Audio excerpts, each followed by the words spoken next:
Hey, what's up everybody? Anthony Sevens back again for yet another product review. Today we're going to be talking about Xcoser's Shoretrooper helmet as seen in the movie Rogue One. Now, Shoretrooper helmets are kind of sort of hard to come by. I think, Anovos, those high-end companies, they gave us a screen-accurate version, but you're going to pay several $100s. This helmet, it only cost me like $100 and something bucks on Amazon, and as with most things of that, you get what you pay for. Now, Xcoser, as I've explained many times before in many other videos, they're what I call a 50-50 company. 50% of the time, they come out with, somewhat decent products. I'll give them that. Sometimes they knock things out of the park, but, the other 50% of the time, not so much. I've seen things, and I've owned a handful of Xcoser products over the years. And, I've gotten things that were warped, or they were like off, or something wasn't done right. And, you're always taking a chance. But again, Amazon, $105, I think it was, plus tax and shipping, you're looking about $120. This isn't a terrible helmet. I mean, first of all, it's hardcore, hard plastic or whatever it is that they used. There's some bumps and stuff like that, but very unnoticeable unless you're like really looking up close at it. For the most part, it's a Shoretrooper helmet. I think it's got, a nice form to it. Most of, all of the parts, everything, it looks like a Shoretrooper. My only arguments about it is that this helmet is kind of uncomfortable. Even though it comes with padding built in on the inside, it's a very front heavy mask. Like, you put it on and it just kind of weighs down and squishes your nose a little bit. So you would seriously need to add some like a hardcore sponge or foam padding inside of this to have a snug fit. It's a fairly large helmet. And another thing that I kind of didn't like is that these greebles here, even though they look a black or a gray right now, they came unpainted. So I had to put in some work myself with a paintbrush and everything just to make these two greebles here black, so from a distance it's kind of like, oh yeah, it looks like it came that way. Another thing too is that the visor, as you can see, it actually comes as a separate attachment. This little bar slides into the brow of the helmet, and then inside, right here, there is a screw that you tighten and it holds it together. But even with just the screw on there, this visor was really wobbly. So I had to take it apart and I had to put some heavy duty super glue in there and then screw it on. And now it's pretty firm. It's not going to go anywhere. But I do believe that the brow is actually quite, the shield plate is quite a bit further off of the brow than it's supposed to be.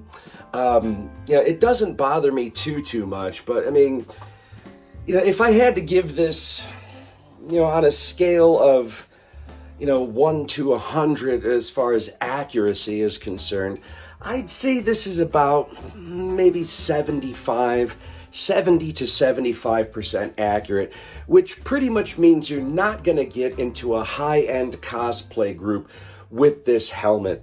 But at the same time, if you're looking for something inexpensive, and you're throwing together a Shoretrooper outfit and you want to do the necessary modifications to this, I think $105 is well worth that price point. And again, adding extra padding and maybe even adjusting the head plate to go back of just a little bit more. You could probably saw off a section and stuff. It's not too terrible. But as with all Xcoser products, the one thing that I've always had a problem with is the little Xcoser logo that they throw blatantly on the back of the helmet. Now, one thing I will say on a positive note is that they made it like really tiny now, And, from a distance, you're walking around at a convention or something, they're not necessarily going to see that logo. So Xcoser, I really appreciate that. However, I don't care about that too much because I am not a cosplayer, nor am I going to dress up as a Shoretrooper at any point in time. I just wanted something fairly inexpensive to be a shelf sitter, which means it's just simply going to be displayed in my collection in some form or another. And as, $100 shelf sitter, I think it looks fantastic.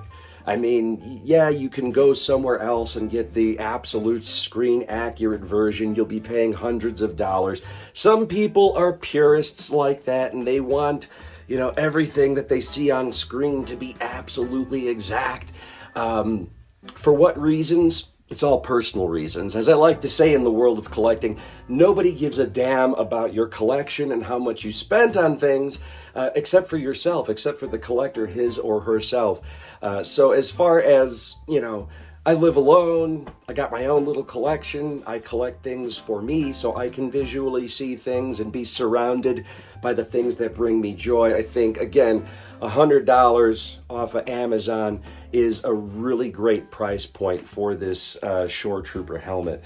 I did try to display it on a helmet stand, but again, because this is so front heavy, it doesn't sit right or hang right. So I had to create like a homemade pillar for it to just kind of rest on and sit on. But I mean, it does. It looks great. I mean, if you're a Star Wars fan coming over to my place and you see this sitting on a shelf or displayed, you're going to be like, oh, wow, cool, you got a Shoretrooper helmet. Where'd you get that from? And then I'll regale the story or send you to this little review. But yeah, 70 to 75% accurate, $100, eBay, Xcoser. I think they did a pretty good job with this one. I have seen much, much, much worse from this company. And yeah, I mean, if you're looking for something inexpensive, I say go for it. But anyways, that's all I got for you today. This is Anthony Sevens signing off. Until we meet again, take care of yourself, take care of each other.